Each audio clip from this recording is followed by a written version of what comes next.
Hello and welcome to the Facts Over Fandom show. I am your host, Brandon Podgorski. It is great to be with you again this week. And if you follow me on social media, and please check us out on social media. We are on Twitter, we are on Instagram at FOF_show. If you want to follow my personal account, it's at Professor_pod on Twitter. But you know, for me, it's the summer. I am done teaching for the year. Now, that doesn't mean that I stop working. I still have other things that I have to do. However, I can take a breath. I can downshift. I can breathe a little bit. And what I'm most excited about is I can spend more time with this show. So for the next 3 months, I'm going to be trying some new things with the show. I'll get a little bit more active on social media. All because for me, this is fun. And I've talked about it on other episodes. Some people like to fish or hunt or quilt or coupon or shop or whatever it is. Everybody has a different type of hobby that they're into. I like podcasting and I love talking about sport. So I'm excited to do some new things with this show. It's going to start with this episode. Now, let's do a little housekeeping before we get into our topic this week, because I think this topic is pretty timely with what we're going to talk about this week. We're going to talk about college recruiting, specifically athletic recruiting. Today's show, we're looking at the topic of athletic scholarships. And I did a video as part of something that I do for my full-time job. I did a video 3 years ago breaking down athletic scholarships. You know, what are they? You know, looking at the different levels with NCAA Division 1, 2, 3, looking at NAIA, talk a little bit about JUCO, but what are the different levels? What's the difference between headcount and equivalency sports? What are the percentages of an athlete playing college sports after high school? And then from there, what are the percentage that you get any type of athletic money at all? So that's what I'm going to break down in this episode. And I did this video about 3 years ago when, you know, the whole world stopped for COVID, but I still wanted to put out content as part of my job, directing a Center for Sports Studies. And then it's still timely today, even though this video was 3 years old, and some of the information might have changed just a little bit, but for the most part, it's still right on. I went back and listened to it, and I think we're still going to be good. Maybe just like some little tweaks that you might want to kind of fact check as you're listening. However, you know, the main themes and the main points in today's episode still hold true. And you know, it's timely because we're getting into summer. So as I'm recording this, it's Thursday, May 11th. It's going to drop tomorrow, Friday, May 12th. But we're getting into a really big recruiting season for just about every sport. You know, if you're thinking about AAU basketball, club baseball, club volleyball, you know, 7-on-7 football, there's a lot of things going on this summer where college recruiters are going out and they're looking at, you know, underclassmen and juniors. You even got some unsigned senior showcases going on right now. And what I found when I was coaching, so I coached college basketball for 6 years. I think that's right. I was an AD for 2 years. So I've been in college athletics for over 10. I feel like I'm missing something somewhere. But I've been in college athletics for about a decade. And I would do some recruiting seminars when I was an athletic director. And parents had so many questions. And it was obvious they just had no clue on how athletic scholarships work. I think everybody thinks, okay, hey, I get an athletic scholarship. It's a full ride. And what you're going to find out in today's episode is that a full ride is extraordinarily rare. There's only 6 sports out of all the sports. If you think about Division 1, 2, 3, and NCAA and NAIA, JUCO, there's only 6 sports where you could be guaranteed an actual full ride athletic scholarship. So I'm going to get into that today. And I want this video to be useful. So here's what I want you to do. If you're listening to this, if you've got somebody in your life who is a college athlete, or I'm sorry, a high school athlete, or if you've got somebody in your life who is a parent of a high school athlete and they have aspirations of playing after high school, please, please, please share this show with them. You can share them by a number of different ways. We're an audio show, probably first and foremost, because, you know, let's be honest, nobody wants to stare at this face for longer than 5 minutes, other than my wife, but that's just because she's a saint. listen to us on Spotify. Spotify, it's kind of our premier audio partner that we publish through with Spotify. I prefer you listen to us there. As this show grows, Spotify will give us the opportunity to monetize and hopefully bring some new things to the show. So that's what I'm asking first. Please go to Spotify, listen to us there, subscribe there, give us a 5-star rating.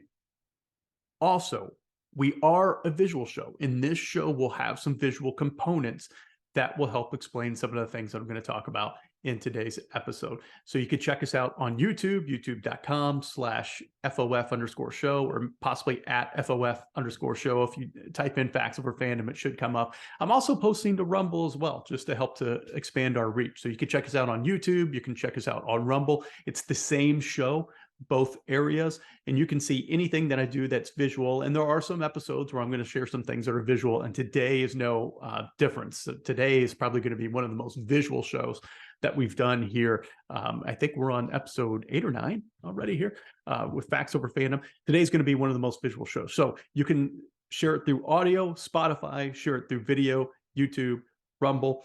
We're also on Apple and Google and Amazon podcast as well. If you're not in any of those, you can share us on social media, Twitter, Instagram, at FOF_show, and give us some feedback. What is it you want to hear? Is there a topic you want me to break down? Remember, this show, we're looking at the intersection of sport, business, and culture. So is there things out there going on that are topical that you want me to break down that you just don't know, that you have questions about? Remember, I've been a sport management professional for over 20 years now, working in college athletics, working in some of professional athletics, high school athletics. Ask a question. I'm happy to research it for you and give you kind of an expert analysis here. What this show is not, it's not another hot take show. And those are a dime a dozen. I'm not going to sit here and break down games. I'm not going to give you, my hot takes on the NBA playoff right now. I have them. If you want to know, you can ask me. But I'm much more interested in looking at the business side of sport and how that intersects with, the culture and how it is that some of the messages get portrayed there, basically explaining the why behind what happens in sport. So without any further ado, I want to get to our episode today. We're going to talk about recruiting. We're going to talk about athletic scholarships. Now, last caveat before we get to this. Again, this was filmed 3 years ago, and this was part of my full-time duties as a professor. I do just want to say and put it out there that nothing in this video and nothing in this episode here is supported by or should reflect the views of my employer. This show is something that I do on the side. This is not part of my official duties and my full-time job. So just want to put that out there. Without any further ado, though, let's talk about college scholarships and recruiting for college athletics. It's a tweet that came across my timeline this week, and with National Signing Day being April 15th, I want to discuss this. A little bit about my background and experience. I worked in college athletics for 10 years. I was a basketball coach for a number of years, for about 8 of those 10. And then I worked as an athletic director as well. And I want to talk about the recruiting process. And I've given this talk a number of times, and I've tried to narrow it down to just a few minutes and share some slides with you. But these 2 tweets were shared by our head football coach at Trine University. And if you don't know, Trine University is NCAA Division III school. And I want to read each one of these because they are great. They are great tweets that really explain the recruiting process, specifically from a football point of view, but it really does a nice job of kind of explaining what's going on all throughout college sports. So let me read the bottom one first. Recruits. When a school offers you, keep in mind that it does not mean they are necessarily offering you a scholarship. Also, make sure that you are aware that there are quite a few D1 football schools out there that do not have any scholarship money. Ask the right questions. So something that jumps out to me is that just because you're getting offered, if you're an athlete, high school athlete, you're getting offered, it doesn't mean you're being offered a scholarship. They may want you to come and they may want you to play, And maybe you'll get a little bit of scholarship money, but it doesn't mean you're getting a full ride. And it certainly doesn't mean that you're getting a full ride for 4 years. So there's a difference between being offered and actually being offered a scholarship and getting that national letter of intent with the scholarship offer. One, to be part of the team, but two, how much money they're going to give you. And then he followed up, recruits, just because you have an offer does not necessarily mean you will get a national letter of intent, an NLI, sent to you from that school on signing day. All but 4 FBS programs offered over 100 scholarships, but they are only allowed to sign 25 freshmen per year, or 25 players per year. Be nice to everyone. Ask the right questions. So again, he's expanding, and I love these tweets. As a former coach and athletic director, I love these tweets because he's giving you an insight to kind of how college recruiting works. So, all but 4 FBS programs offered over 100 scholarships. So as a coach, what we're doing is we're going out and we're kind of over offering. We can only give out 25, but you may have to offer to 100 athletes because that some of them are going to go somewhere else, or maybe they fall through academically, or they may not come to your institution for a number of reasons. So you usually offer more than what you can actually sign because you're going to have a little bit of regression there. So as a student athlete, you need to keep that in mind. Just because you're getting an offer doesn't necessarily mean that they're going to send you a national letter of intent. And if you do get an offer as an athlete, you need to take that seriously, and you need to do your due diligence and get your information. But if you're getting that national letter of intent and they want you and they want to sign you, I'm not saying you got to jump on it right away, but you don't want to kind of leave your chance to play college athletics up in the air. Take it seriously, be very thankful, be very grateful.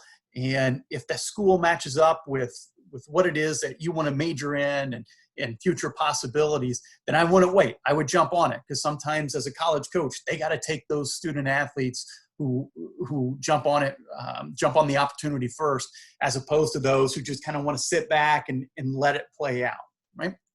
So a few things I want to talk about here. There's a difference between headcount sports and equivalency scholarships. All right, so headcount scholarships versus equivalency scholarships. There's only 6 sports that can give out what we consider full rides, right? Where you're going to get a full athletic scholarship, everything paid for. And they're only in NCAA Division I athletics. They're football, men's basketball, women's tennis, women's gymnastics, women's volleyball. There are the 6 sports right now where you can get a full ride.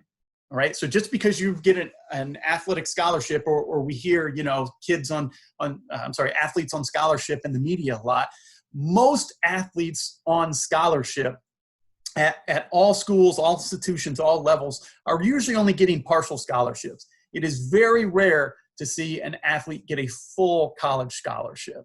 It's just very rare. And it's also very rare for a student to have a 4-year scholarship. Some of the rules have changed over the past few years, but for the most part, scholarships are year to year, or maybe they're multi-year, kind of 2 years. But a 4-year full ride is something that's really kind of unheard of, right? So a lot of scholarships are going to fall into the equivalency bucket. And equivalency, think about all other D1 sports, NCAA D2, NAIA, and NJCAA, Division 1 and 2 and NJCAA. There's no restrictions on how many athletes can be on scholarship, but there is a limit to how many scholarships a team can have. So for example, basketball, you might only be able to give out 15 scholarships, but you can divvy up that however you want. So for an example, a coach could have a pool of basically $30,000. All right. And that would be, and again, we're just generalizing, but maybe that's the equivalent of 15 scholarships for basketball at the NAIA level, right? That coach could decide to divide it equally among all their players, Or if they want, they could just give it to maybe a handful of players. And there's a couple school of thoughts. I've known some coaches who they like to divide their scholarship money in equivalency sports. They like to divide their scholarship money equally. But then I've known some coaches who've been pretty successful at, for example, in basketball, which is where my experience is.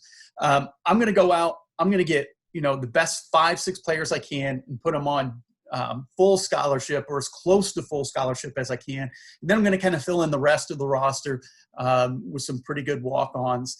I don't know if one is better than the other, but just in my experience with some of the better teams I've seen, they're usually going out and trying to get, those handful of really, really good players, and then trying to maybe fill up the rest of the roster with students who get a lot of financial aid or maybe get some academic money coming their way. So, this is a really good chart that kind of breaks down the percentage of high school athletes that are going to NCAA schools. It does not include NAIA and JUCO. But only about 2% of high school athletes receive college scholarships. And that's any scholarship, all right? That is not full rides. So I think I would kind of burst the bubble of parents when I would kind of give some of these recruiting seminars when they would say, hey, what can my kid do to get a college scholarship? And say, well, more than likely, they're probably not. Right. So that's not to rain on the parade of any budding college superstars. But it does, what I am trying to tell you is that the opportunity to get athletic money first for a full ride athletic money, it's really, really, really slim. Right. And then to get any money at all, it's just very, very, again, the odds are kind of stacked against you. So it doesn't mean that it's not something that you shouldn't shoot for, and it's not something that you shouldn't work hard for. But I think there's kind of maybe a perception out there that, if I specialize in my sport early and I really try hard and I just dedicate myself, that, I'm going to get a college scholarship, and the odds just aren't in your favor. And then there's fewer of 2% of college athletes go on to play professionally. So this is, where I get into a discussion in my classes about, kind of youth sport or, up through middle school and maybe high school of like, what's the purpose of sport? Most of us, we're never going to get the opportunity to play collegiately, and even fewer of us are ever going to get to play professionally.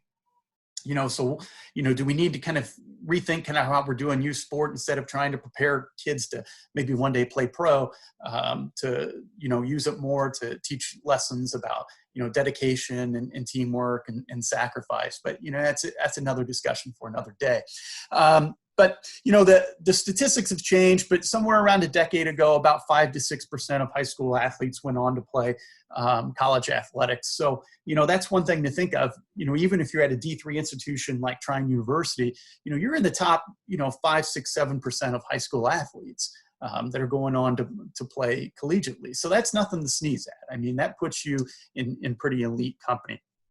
But if you have some time, you can go back, stop this video, and kind of look at the percentage, the overall percentage of high school that play NCAA sport. But let's just look at Division I. So Division I is the one that we're really familiar with when you look at March Madness, or you're looking at the college football playoff. For men's basketball, for example, only 1% of high school athletes go on to play Division I men's college basketball. Right. And you're looking at, I can't remember how many teams are in D1 off the top of my head, but you're looking at over 120 institutions. Right. So again, the percentages are very, very small. Now they tend to go up a little bit as you get into, D3, where we do not give athletic aid in D3. They do give athletic aid in D2, but again, they're equivalency sports. So expecting to get a full ride at a D2 is pretty rare. Let's look at football. There's almost 1.1 million students, high school students, playing football. Only 2.6% are going to go Division I. Right? If you look at women's basketball, we got 429,000, over 429,000 high school athletes playing women's basketball. Only 1.2% go on to the D1 level, right? So we need to kind of open up our thinking, and think about where can I actually go and play college athletics. You know, if the opportunity for me to get a scholarship is pretty low, and the opportunity for me to play at the highest level at D1 is pretty low, what are my other options? You know, I love being an athlete and I love playing my sport. What else can I do? So let's look at kind of the NCAA versus NAIA, and I'll also talk about NJCAA as well. But NCAA, they have three divisions, Division 1, 2, and 3. Division 1, again, I've talked about the difference between headcount versus equivalency sports. They usually have a larger budget, and there's a 20-hour work week time commitment minimum, and that's with your practice and your meetings. Now, there's other things that you know, you're probably going to have to do as part of your team, whether it be kind of community efforts, whether it be kind of having guest speakers on campus or so on and so forth. You know, there's a lot of time and a lot of investment as a Division I student athlete. To a certain extent, it's really kind of your job.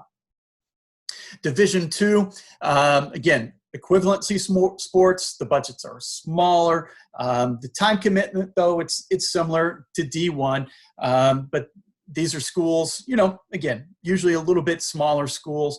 You're not playing on prime time at night on ESPN or anything like that, but you're still playing at a pretty high level. Division II sports is still a pretty high level, and you still have an opportunity to be a national champion, you know, albeit at the D2 level. D3, we do not give athletic aid at the D3 level. Now, we do have scholarships available for academics, and maybe if you're involved in certain organizations, maybe it's like, I don't know, FFA, maybe it's FCA, things like that, 4-H. Budgets are smaller at the D3 level. The time commitment it's not as robust as the D1 and D2 levels. Now, I have not coached at the D3 level, I think since 2009, so it's been a little while since I really had to know the rules, but I know for the most part, coaches can really only be with their teams during the season. Now, that's not true for every sport. In some sports, you get a fall season and a spring season, so it varies a little bit. And again, you know, I'm not an expert in this as much as I was, but, you know, if you're a basketball coach, that means really from, you know, October till March, you're able to be with your team.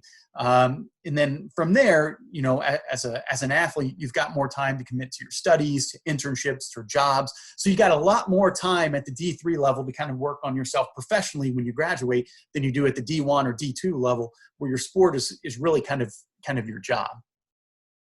And then NAIA, kind of a mix between NCAA D1, 2, and 3. Again, scholarships are equivalent. NAIA, they're smaller schools. A lot of them are religiously based. Again, your budgets are small, so the opportunity to get a full ride there. You do have that opportunity, but the chances are very unlikely. Also with the NAIA, your time commitment's a little bit different.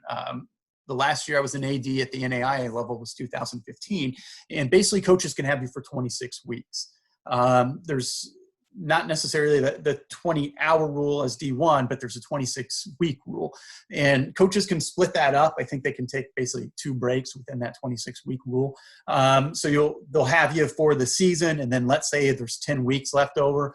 After your season is finished, or 6 weeks, maybe, you know, you take a break for a week, and then you'll do some conditioning in the spring. Or if you're a spring sport, you come in the fall, maybe you'll do 6 weeks of practice in the fall and then 20 weeks of practice in the spring. So NAIA, a little bit different, but they also do offer scholarships at the NAIA level. And again, it's college athletics. You're playing athletics at a pretty high level. And then NJCAA, which is not on here, that's JUCO. Those are 2-year schools. They also have Division 1, 2, and 3, kind of similar to the NCAA as well. But they're 2-year schools. And, you know, sometimes JUCOs kind of have a bad rap. I coached at a JUCO for 4 years. It's good high-level competition at the JUCO level. And with the JUCO, though, you do want to do your due diligence, getting to know the coach, getting to know the school. Will the classes that I take, are they going to transfer to a 4-year school? Is the coach going to help me and develop me and try to get me to a 4-year school? And JUCO is a great route. The cost to go to school, it's a little bit less. You're playing high level competition, so you're going to get better, and you're going to have the opportunity for four-year colleges to see you. And usually the academic support is pretty good at JUCO and a lot of the community colleges. And you've got an opportunity to get all your prereqs done. So then when you go transfer to a four-year school, then you can go right into your degree program. So I think, again, JUCO kind of has a bad rap for a number of reasons that I won't get into in this video. But if you're not getting good looks, or you're not happy with the looks that you're getting at maybe Division I or Division II, JUCO is a great route to go to. Play college athletics for a couple years, get better, get your prereqs done, get your GPA up, and then it's going to make it really a lot easier for you to transfer after 2 years. So my takeaway, last thing, I've got some advice. And if you're a coach watching this, or athletic director, or former student athlete, and if there's anything that you want to add, please feel free to retweet this with your thoughts, comment on Facebook down below, comment on Instagram. Let me know what your advice would be. So one, again, as a former coach in AD, here's the advice I would give. D1 is not always the best option for you. When I was recruiting at the NCAA D3 level, I felt like we always had to wait. We always had to wait until the D1 signing period was over, because athletes would want to wait to the last minute to see if they got that D1 offer, right? Well, usually if you're that athlete, maybe you're going to get an opportunity to go D1 as a walk-on, and you're probably going to sit the bench for 4 years. Whereas you could come to a D3, you could come to an NAIA, maybe go JUCO for a couple years, and actually get some playing time, get an opportunity to play for a championship. Who knows, maybe make all conference, and kind of maybe way down the line, maybe make all American, right? I wouldn't necessarily say that's true of everybody, but D1 does not have to be the only option. In fact, I've seen a lot of D3 arenas that have facilities better than D1, and that fill those a lot better than D1. Some of them in our conference in the MIAA, and just to brag on trying, our facilities are second to none as you compare a D3 to a D1. So really do your due diligence. As Coach Abs was talking about in his tweets, do your due diligence, ask questions, go on visits. And then find a school that sets you up for future success. So we already talked about, less than 2% of college athletes are actually going to be professionals, right? So most of us listening to this and that were former student athletes, as I was in high school, and then I played club sports in college. I wasn't going pro, right? So I needed to choose a college that had the major I was interested in. You need to look at colleges that are going to give you experiences as far as maybe like guest speakers, networking, internships, jobs. What are all the things that school is going to help me do to set me up for success in 4 years when I graduate? So when I graduate, I've got a good major, hopefully a good GPA, and I've got a ton of experience. So I'm going to be marketable to hiring managers. And then finally, you also need to look at the cost. Not all schools are the same. And just because you're getting a scholarship offer, let's say from a private school, from a private D2 or a private NAIA school, just because you're getting a scholarship offer from them, it might still be more expensive to go to that school with a scholarship offer than it would be to go to a state school. So for an example, when I was the athletic director at Indiana University Kokomo, NAIA school, state school, pretty low cost. It didn't really cost a lot to go there. So let's just say, we'll use round numbers. Let's just say the tuition and fees for 1 year at IU Kokomo was $15,000, right? Well, our coaches were competing against other private schools in the state of Indiana where their tuition may have been $30,000, but they were going to give out, $5,000, $10,000 scholarship. So to the student athlete, that sounds great. Wow, I can go to this school here. They're going to give me $5,000 or $10,000 as a scholarship, and I can say I'm on scholarship as a college athlete. But the cost still is more to go to that private school as compared to a state school, right? So those are things you need to factor in as well. And if you're going to be taking student loans, eventually you're going to have to pay those back. So, find that school that's going to set you up for success. both academically and then financially when you graduate. And then communicate with coaches. And when you're communicating with coaches, you need to be professional, right? Set up an email account if you don't already have one and check it, but with a professional email address, right? You know, nothing like too cute for you at yahoo.com, right? Maybe just your first period last name at, you know, Yahoo, Gmail, Hotmail, whatever it would be. But be professional, right? This is kind of your first job interview, kind of reaching out to these coaches. So be professional.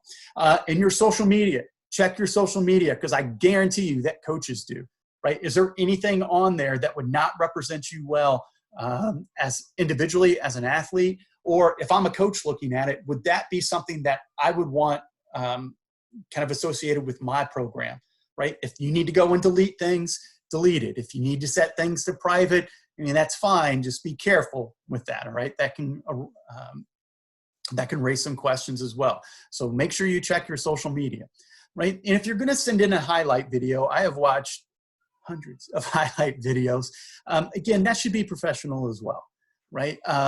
You know, loud, obnoxious music in the background, highlights of you in the layup line, or just kind of doing drills. It's fine. All I really want to see, I want to see 3, 4, 5 minutes of good game tape, right? Show me how you can move on the court, right? Or, you know, if you're on the football field, you're a wide receiver. Show me how you get open. Show me how you're strong with the ball, or how you can get positioning. You know, I mean, we could go on down the line in different sports, but I want to see you in game action, and I want to see you making plays. And then your coaches are going to talk to you about this as you're being recruited. And as it gets a little bit more serious, they're going to ask you, if you're on the NCAA or NAIA level, to go into the eligibility portals, and they have different ones for NAIA and NCAA, to go in the eligibility portals and submit all your transcripts and your information. It's so important that you do this. And I know that there's a little bit of a cost involved, but as a coach, I can't get you certified and ready to play that first year until you go through it. So please, please, please, if you're an athlete, get this done right away. When a coach asks you to do it, I mean, there is nothing that's going to impress a coach more than, you know, they tell you on Monday, hey, I really need you to get your portal set up and get all your transcripts uploaded. And then by the end of the week, it's done. I'd tell you, as a coach, that shows me you want to be here, you're responsible, and then I'm going to be able to depend on you when you're an athlete. And then finally, the last thing, be academically eligible. And that's what I would tell parents. They would say, hey, how can my kid get a college scholarship? And say, you know, get good grades, because there is so much money available academically, and there are scholarships, and there are grants that you can apply for that you've got to go find yourself. But the more financial aid and academic money that you get, if I'm a coach, especially at the D2 level or NAIA or JUCO level, where I only have a pool of so much money, but I know that you're coming in with academic money and scholarships and grants. Well, when I'm looking at two, you know, similar players, one, grades aren't that great, and I'm probably going to have to, you know, spend 10 grand of my own scholarship money, or two, a player who's pretty similar, but grades are really good, and they're bringing in 10 grand of academic money. Well, I'm going to go with that better player. So if you really want to stand out to coaches, get good grades. Okay, so if you listened to our episode last week from last Friday, you heard that I'm going to change kind of the format of the show a little bit. So before, in the past, we'd have our topic that we talked about, and then I would have a dream job segment where we would talk about a dream job in sport. And it was really kind of geared towards people who want to work in sport, or maybe a little bit more sport management people. And not everybody who listens to this show wants to work in sport, or maybe is necessarily interested in the management of working in sport. So I'm going to change things up a little bit. And what I've always wanted to do with this show is kind of take like some of the craziest takes that you'll see online and either debunk them or prove that they're actually true. And that's where I got the inspiration for the name Facts Over Fandom. I want to look at facts. I want to look at data and not necessarily kind of our meatball fandom that all of us can sometimes get sucked into. I'm the same way. Now, I only really have time in my life for one team to go crazy over, and that would be the Cubs. In fact, I'm going to shift my video up. I mean, you can see here, I got Wrigley Field, if I can point to it correctly. I got Wrigley Field right here in the background. So I'm a meatball fan when it comes to my favorite team. But being a college professor and certainly a professor of sport management, I have to move beyond that, and I have to say what's actually true. So I'm going to start a new segment where I look at the repository of all things absolutely brilliant, Twitter. And I'm going to find the hottest fan takes on Twitter. And like I said, either debunk them or show that, hey, this is actually true. This person has a good point. So I don't have a name of this segment yet. I don't know what it's going to be, but this is what we're going to do going forward. So I'm going to try to do this on Tuesdays, where we look in at kind of maybe, I don't know, maybe Crazy Take Tuesdays, what we'll call it. I'm going to try to do that on Tuesdays and then just kind of have a regular show on Friday where I just look at one topic. So, here's going to kind of be a preview of what that's going to look like. So follow us on Twitter at FOF_show. And I might be the only person in America who likes this, but I like the new format of Twitter. So you've got your normal feed, right? And there's a tab on the right. You're following your normal feed. And then you've got the For You feed. I actually kind of like the For You feed. It brings things to my timeline that I might have otherwise missed based on Twitter's algorithm on things that I like or retweet or people that I click on. And so I was looking through the For You tab today, and I came across this. I'm going to share my screen here with you. And for those who are not watching on YouTube or Rumble, I will tell you what this says. But the NFL schedule is coming out, or it's slowly starting to be leaked out right now. And I protected the names and the profile picture of people. This show is not about calling people out. I talked about this a little bit last week. Actually, I did the video on this on Instagram. If you go back to my video on last Wednesday, what was that? The 3rd, you can see my video and kind of my philosophy of this show. I like to keep things positive. So this is not here to call anybody out. However, I see this tweet here. And it says, do you trust the integrity of sports and believe that the outcomes are not swayed by Vegas? Interesting, right? So this person is kind of putting out there, and this person isn't making an argument one way or the other, just making a question. Do you entrust the integrity of sports and believe that the outcomes are not swayed by Vegas? Now, maybe they are implying something, but you can't tell from that question if they are or not. But what they want to know is, or maybe what they're implying is that, games certainly can be swayed by Vegas. We've seen kind of weird calls in games, or, series will go to game 7s, or a superstars that never foul out, whatever it would be. So there's always those kind of things that you can't necessarily explain, but they just don't feel right. So one of the replies, and this kind of might seem a little bit off the ball, but I want to talk about it a little bit. Nope. Ever since they put entertainment at the end of NFL or NBA, they are legally allowed to fix the outcome of games. So I'm going to say it again. Ever since they put the word entertainment at the end of the NFL or NBA, they are legally allowed to fix the outcome of games. Now, is that true? Legally, can the NFL or the NBA or whatever, if it's an entertainment, are they legally allowed to fix games? So there's a few. Let's go through this in a couple different ways. I'm going to stop the share here, right? Because I got some notes I want to bring up. So let's look at this in a couple different ways. One, let's look at the NFL, right? And this is official policies for the NFL, especially as it comes to gambling. So NFL personnel, and this is, again, from the NFL, this isn't a law, but this is part of the rules. NFL personnel are strictly prohibited from participating in or facilitating any form of illegal gambling.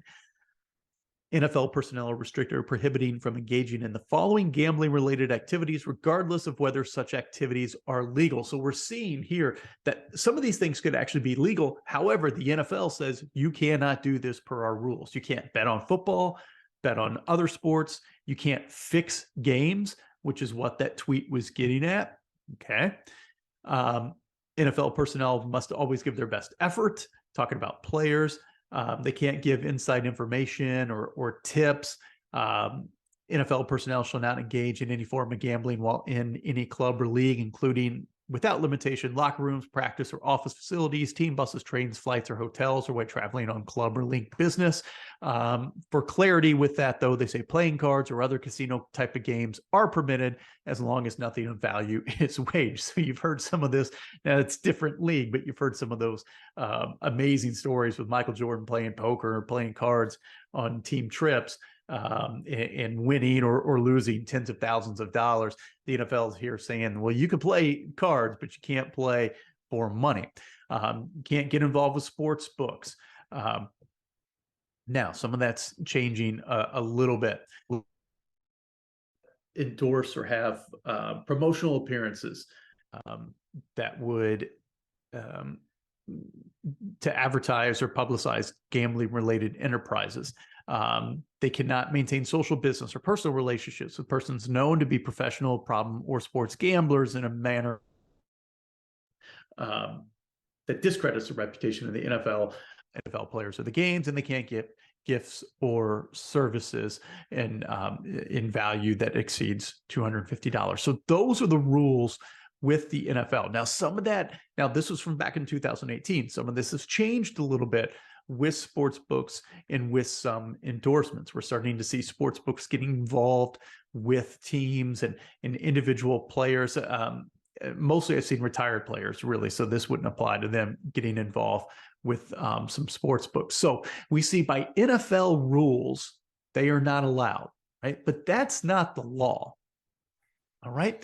So as we look at laws that are applicable to sports, so there's a law, the Sports Bribery Act of 1964. It only prohibits gambling related corruption. So there's no federal law that explicitly prevents the manipulation, the clandestine, I guess, doing it behind the scenes, manipulation of sporting events to enhance surprise. So I'll say that again, there's no federal law that prohibits leagues from manipulating sporting events to enhance that surprise. So, you think about WWE, they call it professional wrestling. Well, it's not really a sport per se. I mean, they're amazing athletes, but it's not really a sport because it's scripted, right? Well, that was a big thing this year where I can't remember, but an ex-player saying that the NFL was scripted. I don't believe that the NFL was scripted. That would just be way, way, way, way too complicated of a process. And at some point, somebody would have already said something by now. But it doesn't mean that the NFL, the NBA, what have you, can't maybe manipulate things in a certain way, right? So if you watch the documentary, I believe it was on Netflix, the Bad Sports documentary, they did one with Tim Donaghy. And Tim Donaghy, famous NBA ref who was found of fixing games, right? Now, the NBA came out and said, hey, we were not a part of this. He was acting on his own accord. But he strongly kind of inundated that the NBA can put their hands on certain levers and can manipulate games or tell refs to look for certain things, or we want to kind of see the game called this way or that way to benefit teams, maybe to make series go 7 games or to make sure a star player gets his points. So I thought this was really interesting. So to go back to that original tweet where that person said, hey, ever since they put entertainment at the end of the NFL or NBA, they are legally allowed to fix the outcome of games. Technically, that's not wrong. Now, you can't shave points. So we've seen that in college basketball where, a player will shave points to try to, either win by a certain margin or not get beat by a certain margin, and while they're gambling on their games. Now, you can't do that, right? You can't manipulate it as far as gambling purposes go. But if you did want to try to heighten the suspense of some games and, maybe send games into overtime or see a team come back from a big deficit, legally, there's nothing preventing the NBA or the NFL or any other pro leagues from doing that. So if you're a conspiracy theorist and you like to think that the league gets involved, possibly you're right. And you have to think these leagues, they are in business to make money. And those games that are close games, or where you got a lot of star power, or where you're seeing games go to these series go to 7 games, 6 games, whatever it would be, that brings in more money to the league. You're getting more eyeballs watched, and you can sell that to advertisers for more money. So I don't think it's totally out of realm of possibility to see that the leagues do favor maybe certain teams or certain players, or they favor certain times that games are going to go on, and they want to try to manipulate that a little bit. I don't think it's something that necessarily is, I have not, or I'll say this, I have not seen proof that it's necessarily widespread and it's done very often. But to say that it's never been done, I think would be totally ignorant. So there you go. Our Crazy Take Tuesday, doing it on a Friday for the first one. Hopefully we continue to do this on Tuesday throughout the week. I hope you enjoyed it. Hope you learned something new.